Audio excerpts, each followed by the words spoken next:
My name is Shane Stone, and I'm a graduate student here at the Lunar and Planetary Laboratory.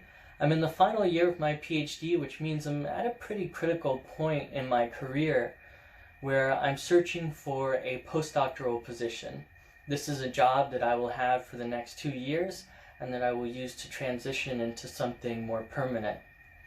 So networking, getting my name out into the planetary science community, and sharing my work with other scientists, these are all things that are important for me to do to ensure that I can land an excellent postdoctoral position. And scientific conferences are the best places for me to do this kind of networking. I received a Curse and Travel Award to attend the European Planetary Science Congress and Division for Planetary Sciences meeting. This was a big planetary science meeting held in Geneva, Switzerland. And because it was held in Europe, I was able to share my work not only with the American planetary science community, but also with the European planetary science community. This is a community of scientists who cannot always travel to the United States to attend conferences we have here. And so this was a pretty unique opportunity for me. At the conference, I presented on my work on water in the upper atmosphere of Mars, as observed by an instrument on board the NASA MAVEN mission.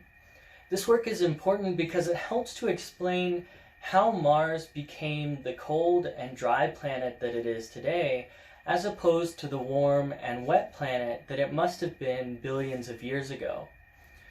This talk generated a lot of interest in my work. It generated a lot of conversations with other planetary scientists, and it was from these conversations that I was offered 2 postdoctoral positions and made connections for a third, all of which I'm pursuing now that I'm back in the US.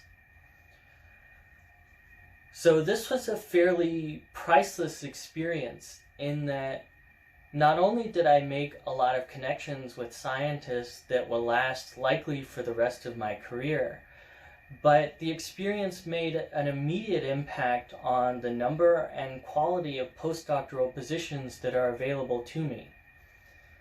Travel like this can often be very expensive, especially if we're talking about travel to an international conference.